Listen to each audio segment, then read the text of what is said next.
Eric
Oh.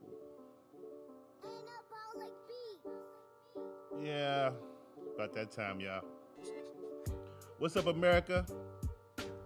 Good morning, December 16th, 2020. I'm your host. How you doing? Emos the Witness, episode 4 of the F.I.L.L. Show.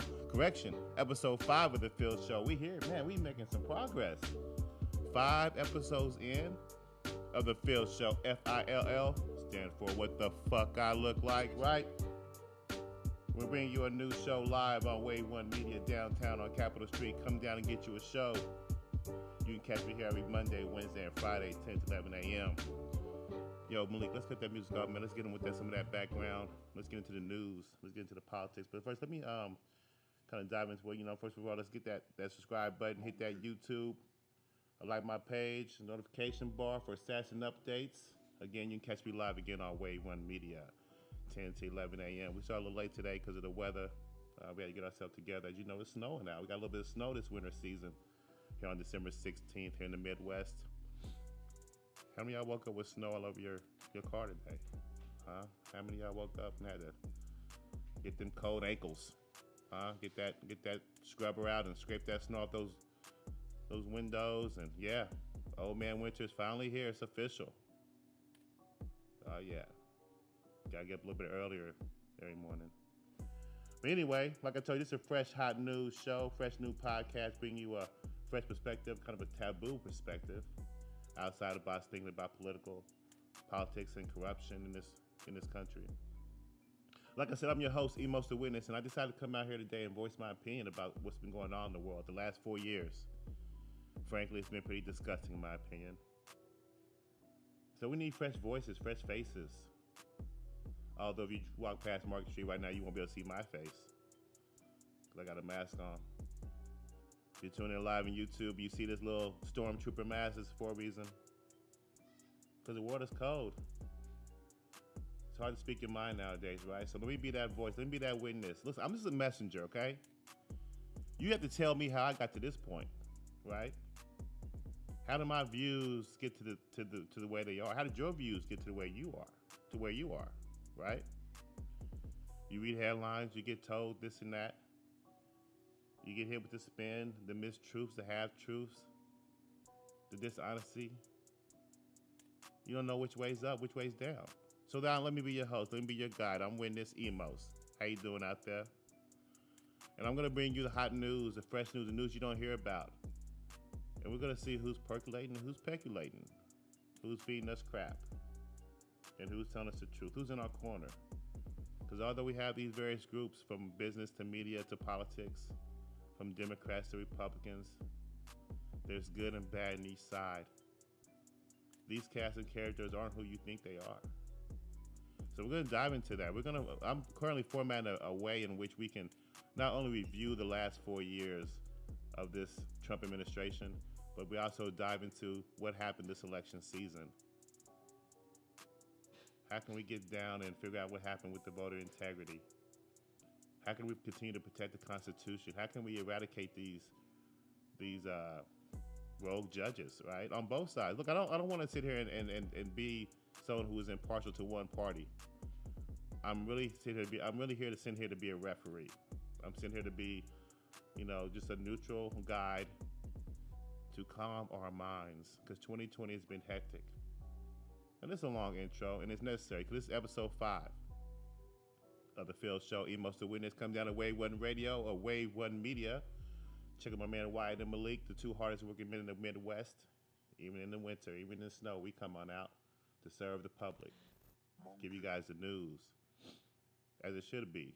Fair, balanced, authentic, thorough, detailed, in depth. When was the last time you heard anything about sports or foreign policy? What the hell's going on in the world? We've been stuck with this COVID, these election results. Some of y'all are tired of hearing all of it, but you got to hear it because it's very important. So let me deliver it to you. Let's get into the news right quick. Like I said, hit that subscribe button, YouTube. Catch me on Twitter, Facebook, Instagram. Websites coming soon. You'll catch blogs and commentary, hot political perspectives, viewpoints that you just may not agree with. But whether you disagree or not, we're going to dive through the truth and find the truth together. You might change me up. You might change my opinion. And that's what it's all about. I'm open-minded. I can take criticism. If I'm wrong, I'll tell you. Don't you wish you got the same thing from your Congress? Is that a bullshit? Me what's with the child, so let's get into the news. COVID. So I guess you guys know Pfizer has released their recent COVID vaccine this past Monday. Looks like. Moderna's on the way. First dose is about 184,275 vials were released on Monday. Another 390,000 released on Tuesday. And the first round of distribution will be completed by today. That sounds like good news, optimism. Looking at the goal of the current administration is to have 4 million doses by the end of 2020, 100 million people vaccinated by the end of the first quarter of 2021. First people to receive, of course, will be healthcare workers and the elderly. Um, and that's another goal by the end of this year is to have 40 million people vaccinated. Are you guys getting that vaccine out there in America? Are you going for the gusto? Are you rolling that sleeve up? Some people want to do this for peace of mind. Just to shit. Can I go outside now? Can I go to the bar? Can I? Excuse me. Like, are we gonna have like yellow wristbands and like another blue wristband to show, hey, I got the F.I.L.L. and hey, I got VIP too? Or like I can go to the bar now because I got the yellow wristband and I can. Like if you get like a double pink wristband, does that mean you got like the COVID vaccine and the flu shot? Can you fuck anybody with a blue wristband? That's what I'm trying to figure out. Like, what are the requirements for the vaccine shot? Like, what can you can't do? That's what I want to know. Because usually I don't usually get the vaccine. I don't get no shots. I don't do that. I don't get the flu shot. Full disclosure. I just drink a lot of turmeric and lemon juice. That's what I do. So I want to know what the cans and can't do of the shot. Once you get the shot, what can I do? Can I walk into a Macy's, grab a sweater with no mask? Can I walk up to a little kid, lick his face? Don't answer that. And don't answer this. Emos the Witness, the F.I.L.L. Show, episode 5. What the fuck I look like? It's rhetorical. Because I'm tired of hearing about the bullshit on the news and media. I'm tired of sitting at my table, on the kitchen table, and I'm like, hey, what the fuck I look like? I'm not stupid. What are you trying to tell me? I'm tired of flipping the channel, hearing BS. Okay. So hit that like button, hit that subscribe button, so we can all sort through it together. Let's get a little bit of election update. Well, you know what? I got a few more add-ons about the COVID. So, like I said, the vaccine should reach the public by early spring. We got a new at-home test that's $30. You can get that. You can go home and test yourself now on the COVID. With therapeutics and things, a lot of things are coming out. So we should be optimistic, right? We're turning the corner. Is this going to be a dark winter or not? Should I be scared or should I be happy? Shit, I don't know what to do. Do you know what to do? We're so twisted nowadays. I say we be optimistic. I say get the shot. I mean, I'm not getting the shot. I mean, shit. But I mean, don't you feel better that we know that something's out there, right? Moderna's on the way too. Moderna, shout out to Moderna. Ain't that the shit you put on your skin to kind of get rid of, like stretch marks and shit? I thought that was what Moderna was. That cream, never mind.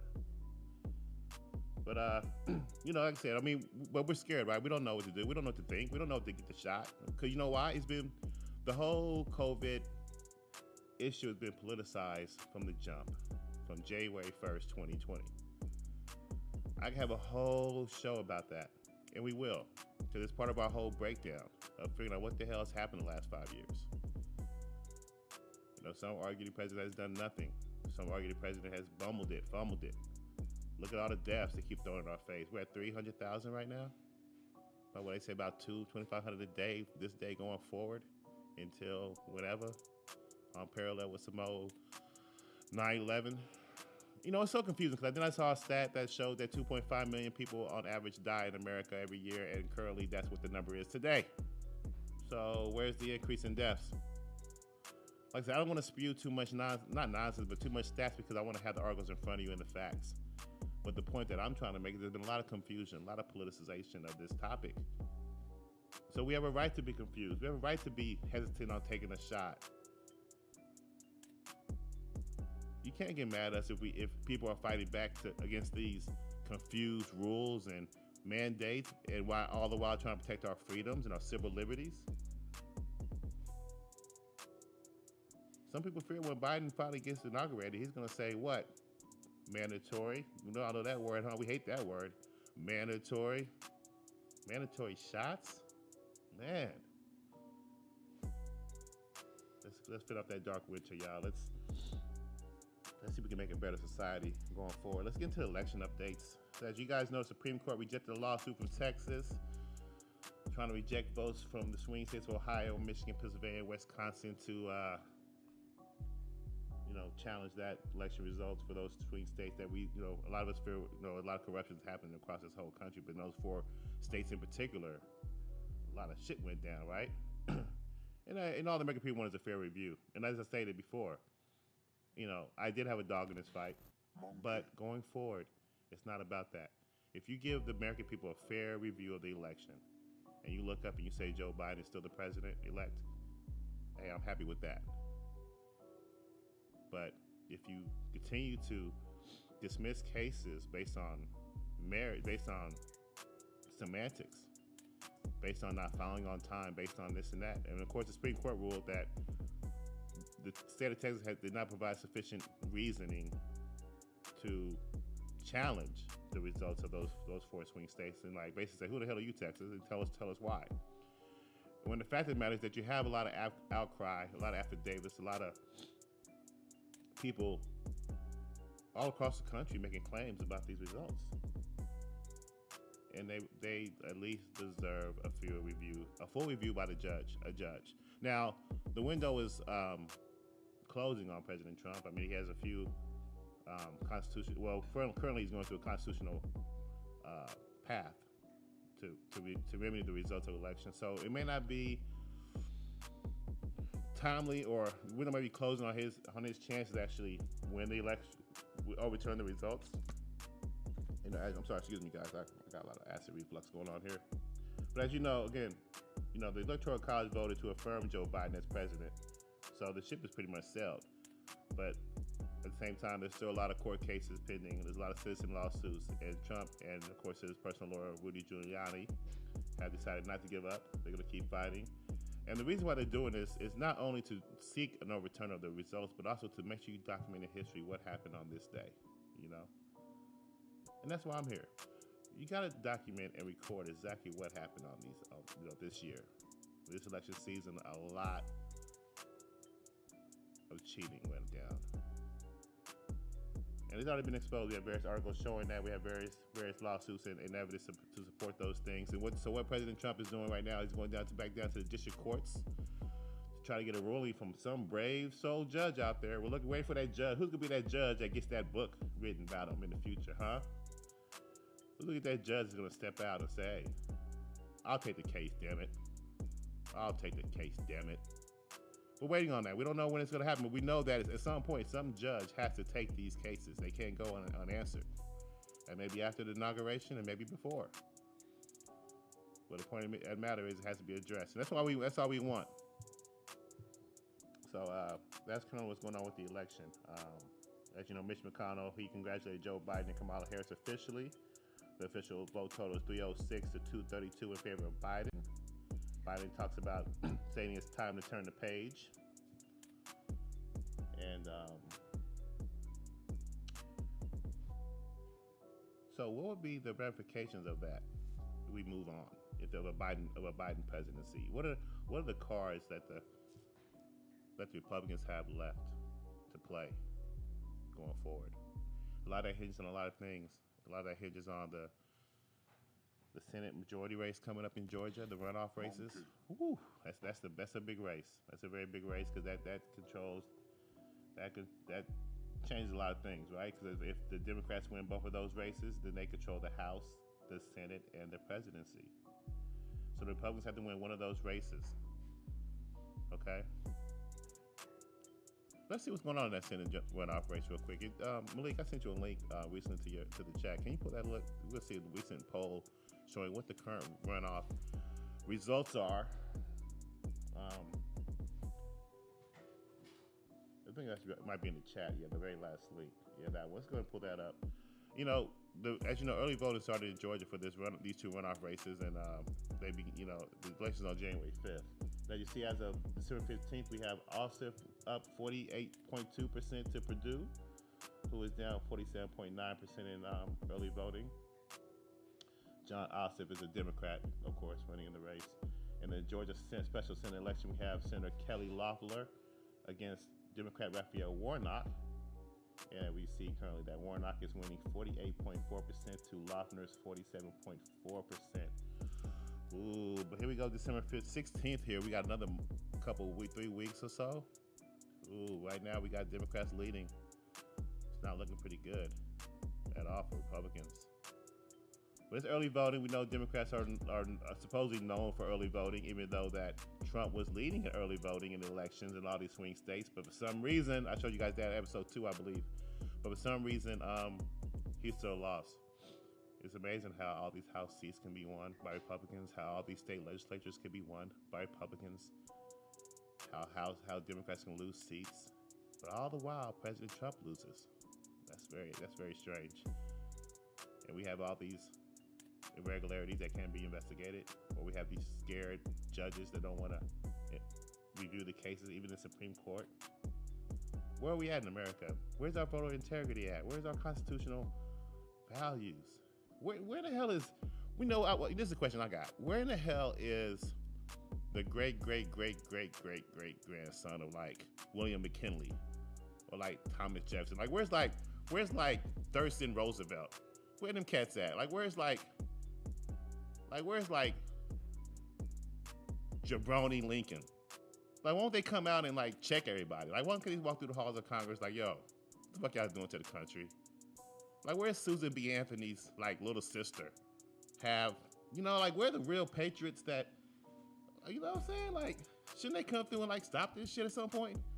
Like all this childish behavior we've been seeing for 4 years. You know what I'm saying? Like where's the? Let me think of it. Who's a stalwart up in the annals of history of America? Like where the hell is the great half cousin of like James Madison?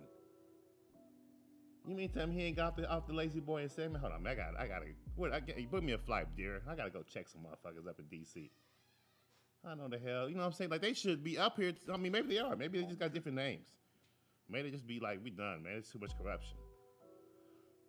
But I'm not done, y'all. I'm here, Emos the Witness, F.I.L.L. Show, F.I.L.L. episode 5. Catch me on Wave 1 Media. Hit that subscribe button on YouTube, like my page. I got a website coming soon. We have a lot of commentary, a lot of blogs on there, a lot of political talk. Spewing my daily opinion about what's going on in these current events.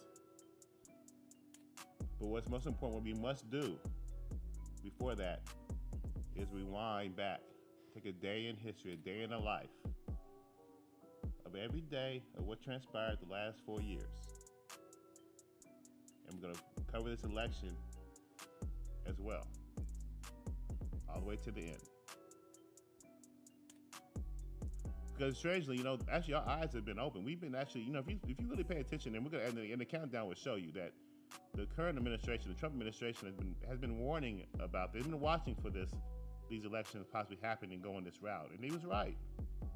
They talked about the early voting and what the dangers were. They talked about absentee ballots and what the difference between the two, and the Republicans trying to steal by using the COVID as a political tool. These riots in these streets. 4 years of investigations. 4 years of obstruction. Teflon Don. This got to be the most vetted dude in history. We know everything about this guy. Shit, what we know about Biden? I know corruption. I only know what I read. I only know the facts. We're witnessing this shit together. You can't be mad at me that I have this opinion. You feed me this shit, and I'm interpreting this manner. You prove me wrong. All I can do is show you an article, pull it up. Hey, boom, here we go. But see, I went off in tangents. I get off track. We talked about the Senate runoff race. We got there. But I wanted to bring that up because I wanted to tell you, what are the ramifications for Republicans if the Democrats do win these two races? You have Joe Biden and his crew controlling the House, the Senate, and the presidency. After all you heard, the Hunter Biden, the corruption in Ukraine and China. I mean, he did something to some girl that got the sexual assault allegations. I mean, come on, man. The old guard. Have you seen some of the people he wants to put in his cabinet? Man, you should be nervous. You should be nervous. But we gotta stop being naive, right? Okay, so Trump may be gone. He may come back in 2024. Hey, those who are support Trump should get over it. Maybe. I think we should get over it. I think you should take a more mature approach, as Republicans and most American citizens have done. Take a mature approach. Protest peacefully. Expose truth to power. Do the opposite of what Democrats have been doing. Don't burn down buildings and huff and puff for 4 years and cry and kick and scream. We don't need that anymore in this country. We need maturity.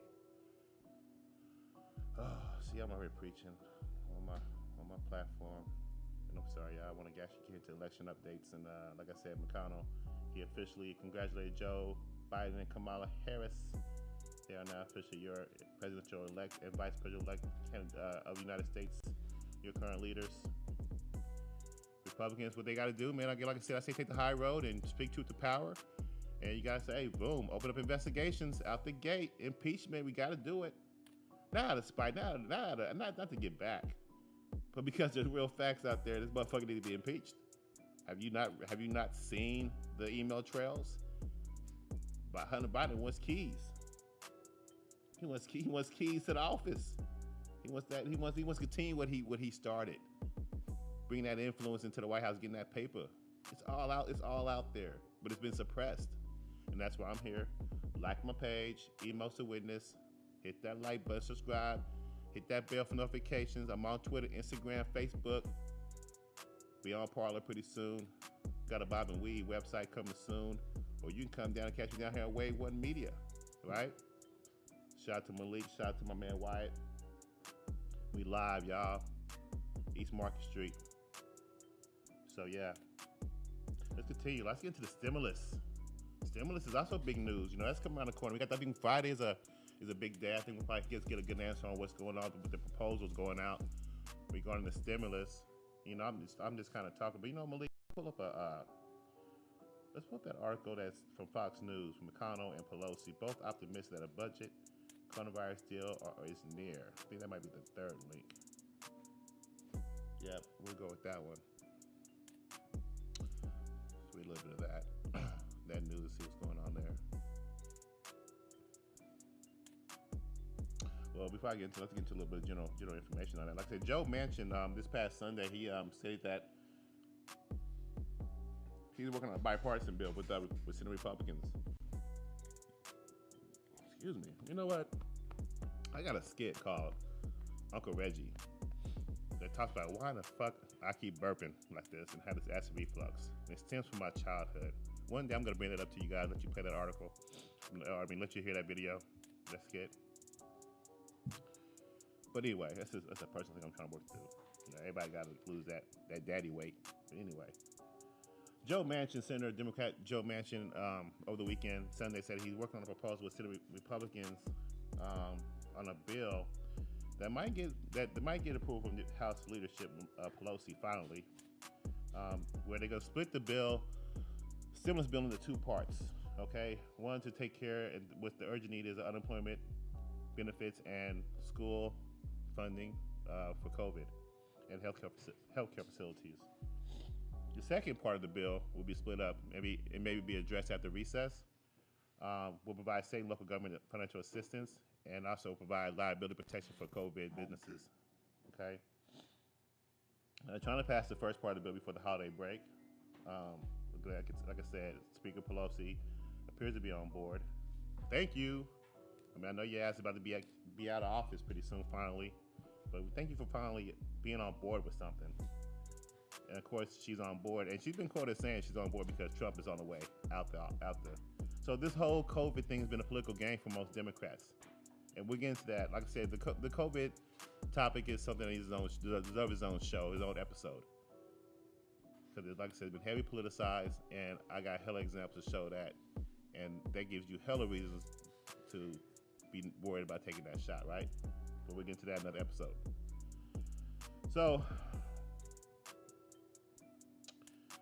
you know, I think the breakdown of this bill, I think it's about $300 per week for 4 months of unemployment. There's no stimulus checks.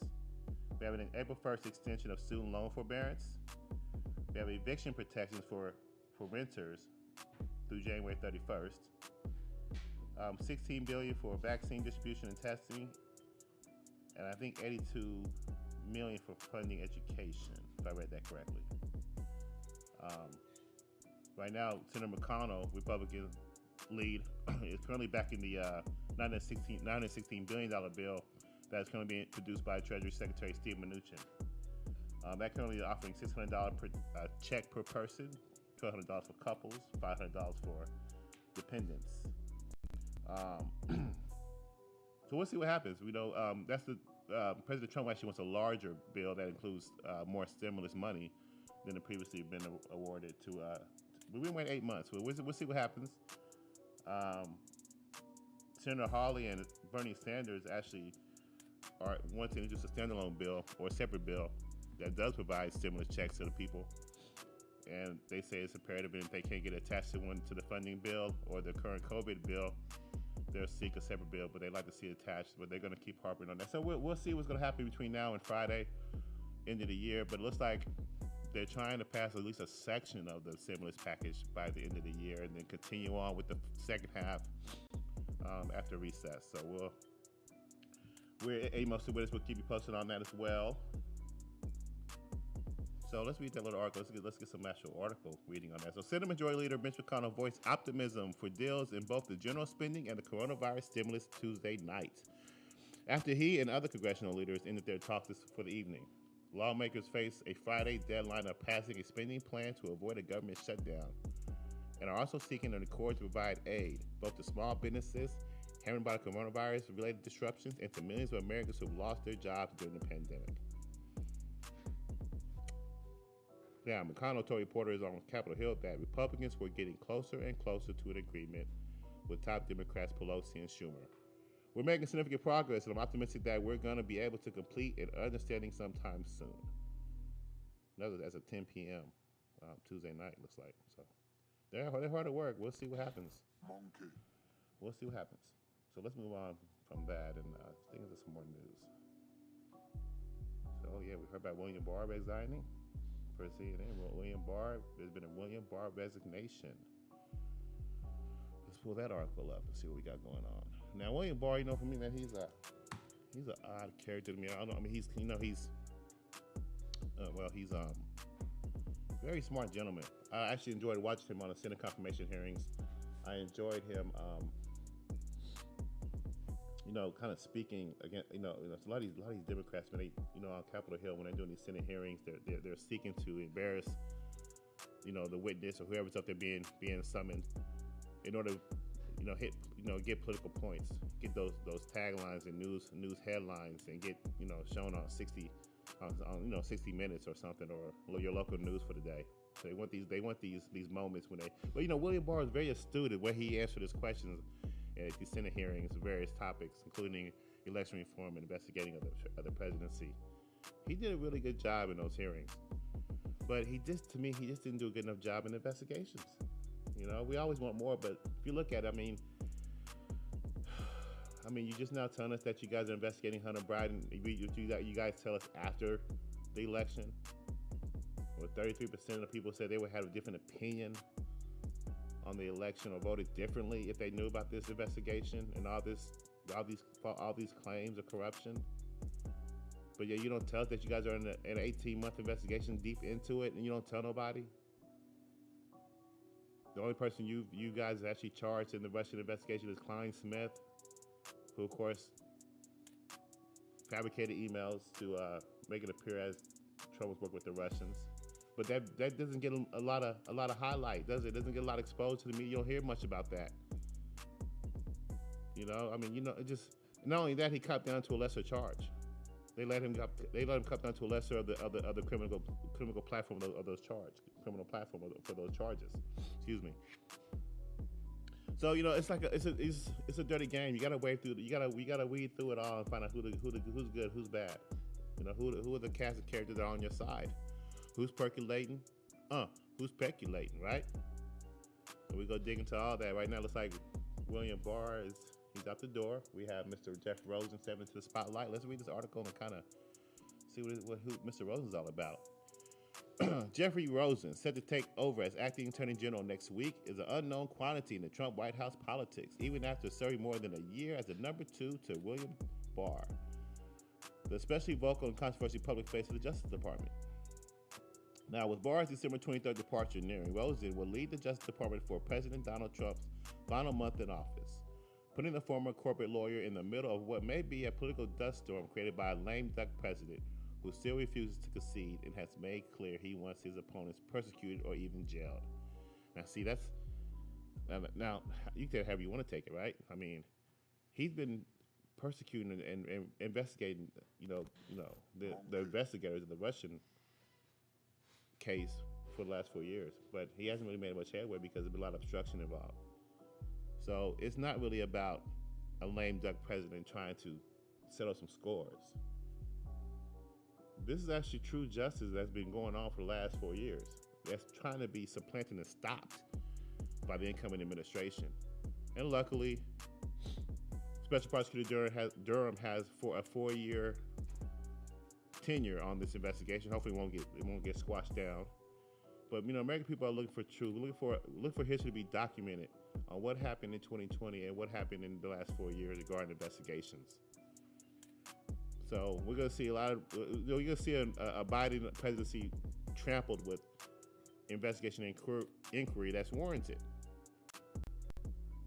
So you're not gonna see much get done these 4 years, I don't think. As if the Senate majority race turns out to be in Democrats' favor, then they're gonna run rampant over this country. But if they don't, and again, you only need one Republican to win that race, you're gonna see pretty much stagnation in the aisles of Congress for the next 4 years, and that's good. To me, that's a good thing. So, like I said, I don't think we should have somebody who,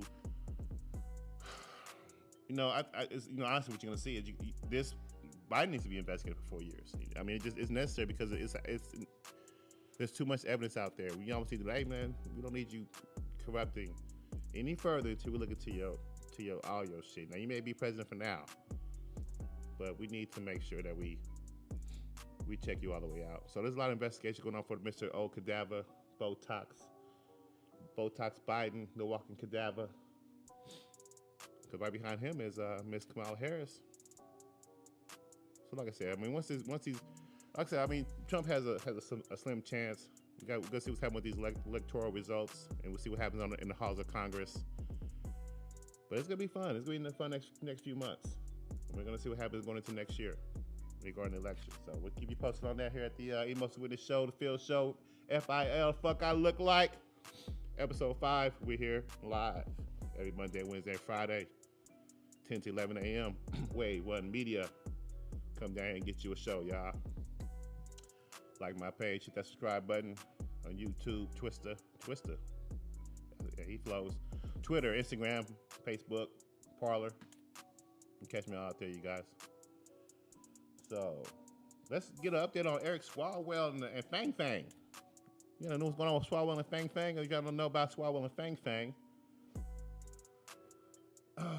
This is Democratic Eric Swalwell, who obviously got caught up with a Chinese spy called Fang Fang. Told you about that last week. One of our future leaders here in America on the Democratic side. See, I want to bring up these casting characters over time, so I want you guys to put a name to a face, and I want you guys to see what the hell we looking at in regards to our future leadership. So you can accordingly start detailing and reviewing, look at things more in a deeper context. Don't let these guys just sit up here and talk to you every day, and you don't know who the hell they are, what their purpose and what their meaning is. So let's get into this. GOP leaders demand Nancy Pelosi remove Democrat Eric Swalwell from his intelligence committee over his friendship, quote unquote, with Fang Fang. I love that word. I'm gonna give me a dog and call him Fang Fang. So, these bullet points. House Republicans on Tuesday sent a letter to Nancy Pelosi blasting Eric Swalwell. Said his position on Intel Committee posed an unacceptable national security risk. Swalwell was revealed to be close to Chinese spy Fang Fang from 2012 to 2015. He refused to say whether they had an intimate relationship, saying it's classified. It's getting juicy. I told you politics is a dirty game, but it could be a sexy game. It could be fun. I like into Star Wars, man. Like, just a lot of deep. Anyway, let me get into. I don't know how y'all don't like this over sports, but anyway. Pelosi has already said that she is not concerned about Swalwell's ties to Fang Fang. Am I not surprised by that? Fang Fang, y'all. Shout out to Eric Swalwell. He was a weirdo. Another weirdo, though, is Andrew Cuomo. Let's check out Andrew Cuomo. What's he up to nowadays? Oh, Cuomo's. Man, his brother on a trip, man. I know y'all see the BS. That's why you listen to my show, right? Because they on that BS. Before I get to Eric, before I get into Cuomo, I'm gonna take a short little interlude. Listen to my little instrument. I'll be right back. Emos with it, y'all.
I'm back.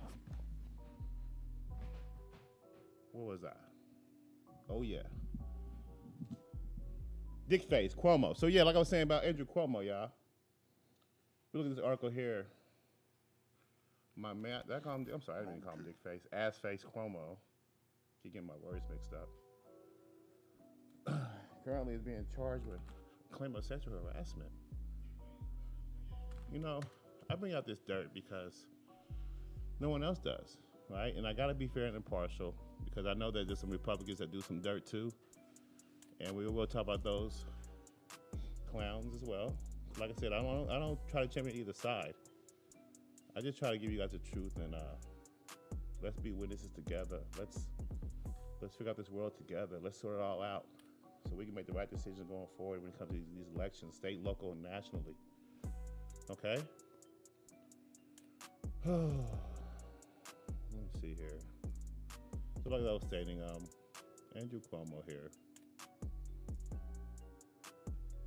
says, per Yahoo News, Karen Matthews, New York Associated Press, a former aide to New York Governor Andrew Cuomo, who is now running for Manhattan's borough president, accused him of sexual harassment in a series of tweets Sunday, saying he made inappropriate comments about her appearance. Lindsey Boylan tweeted that Democratic governor sexually harassed me for years. Many saw it and watched. I can never anticipate what to expect. Would I be grilled on my work, which was very good, or harassed about my looks? Or would it be both in the same conversation? This was the way for years, she continued. As for comment, Cuomo Press Secretary Caitlin Grenard, here we go, Caitlin, anyway, she said that there is simply no truth to these claims. Now, I don't want to dig into all that. That's just, I don't want to dig into the actual topic of what's going on between these two, but I'm just trying to show you that our politicians are human. They're not these superheroes that they kind of portray to be in the media, or how the media may prop these people up to be superior leaders and make you feel inferior. These people make mistakes or purposely take on actions that are just ridiculous. I mean, you get a little insight on their character. You get a little insight into their character, their personality, what they're about. I mean, a lot of people can judge people and discern people based on their comments and their actions, and their quotes on TV. When you have articles like that, people making these claims, and then you start seeing things like dropping off elderly at nursing homes that are full of COVID and killing off. I got to make sure I say these things correct, because sometimes you get censored, right? But I mean, hey, there's articles out there saying he dropped off elderly that had COVID to nursing homes, and a lot of nursing people, a lot of elderly died that could have been living right now. There's lawsuits pending for that. This dude has been a reckless leader of the state of New York since I've been able to watch him. His brother just speaks recklessly on CNN. And now Joe Biden wants to nominate him for what? Attorney General, I believe? Look, this is the future of our country, man. This is where the leadership's going. This is where it's headed. Cuomo. I just gave you the Swalwell. I gave you a little bit of Andrew Gilliam last week. I mean, these are. I mean, come on. You got the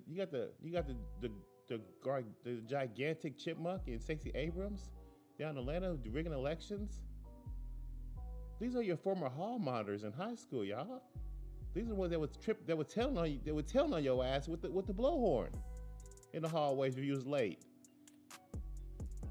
They're coming for payback. Don't you see the mask on my face? I hope y'all ready for this. Emos the Witness, y'all. F.I.L.L Show, episode 5. Fuck I look like. We're gonna close this out on a few more small little news notes, and then I'll be back on Friday. Trump issues an executive order making Christmas Eve a federal holiday. Congratulations, federal employees. I'll get Christmas Eve off. Compliments of your president, Donald Trump. That's gotta be a special thing. That's a beautiful thing. Let's read a little bit of this article right here, you guys. Let's see what he's talking about. Get some days off. Been a stressful year, y'all.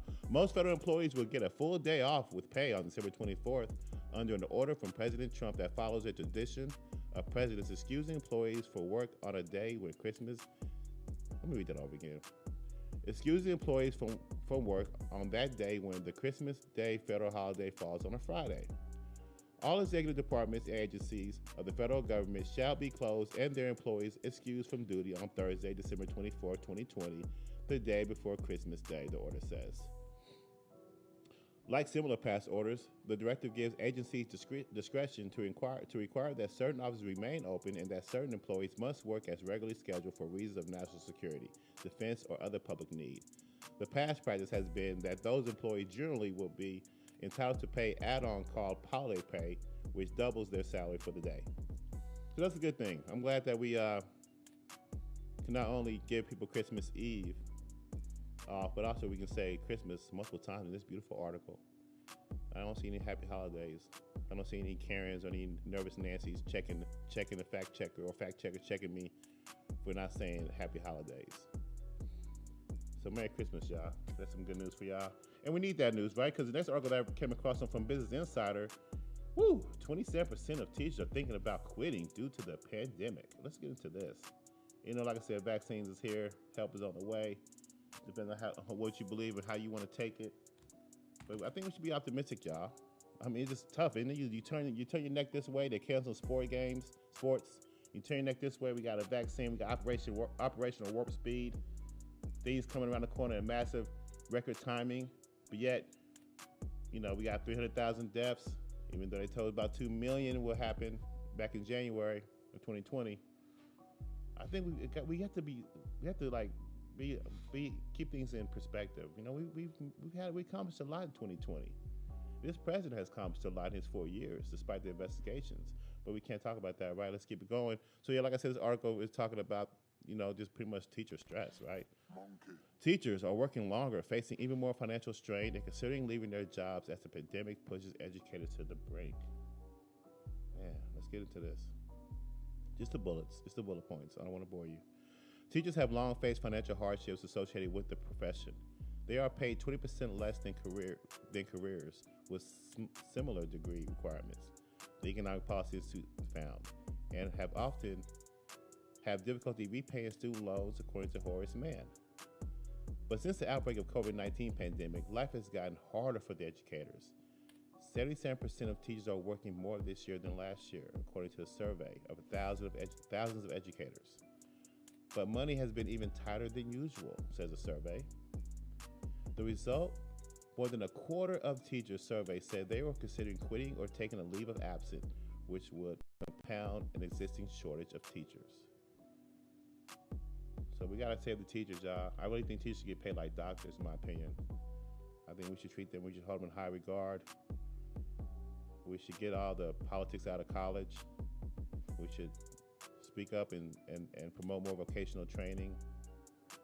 There's a lot more innovative jobs out there that need to be promoted.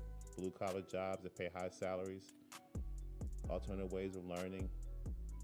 This COVID brings about a lot of questions. It brings about a lot of topics that we need to dive into, man. How we educate our children in the future. And this is another example of we need to do better. We need to do something different. And obviously, this COVID caught us flat-footed. And those are probably the only two real complaints or any kind of gripes that I have with this current administration regarding the handling of this pandemic. Would be the mixed messaging regarding the mask, and us being caught flat-footed on virtual training and learning for our kids, for our educational purposes. So we need to make sure we are prepared, right? And I think that we will get there. And I just want to champion that we did get this vaccine in record timing, and we did get the PPE to these states in record timing, despite the cupboards being bare by the Obama administration. But that's a lot to talk about. I've been here going for a while now, and this is Emos the Witness Show, the F.I.L.L. Show, F.I.L.L, episode 5. The fuck I look like. Tune in. Wave One Media. Subscribe to my YouTube. Hit that like button. Hit that notification bar for live updates. Website's coming soon. emosthewitness.com. You'll see political blogs and commentary on there. I'm bringing you a lot of new, fresh perspective, new analysis that you guys don't really hear all the time. Fresh news, and just you'll see. It's gonna get real tight. This is episode 5. I've never done it before. Never done this before. I'm gonna bring you some sports talk. We're gonna talk about a little bit of sports here and there. Just kind of dip in and kind of change up the mode every now and again. Try to lighten the mood. But I thank for your time. I thank you for hanging with me today and digging into the news with me. So you guys have a great Wednesday. I'll see y'all Friday. I'm out.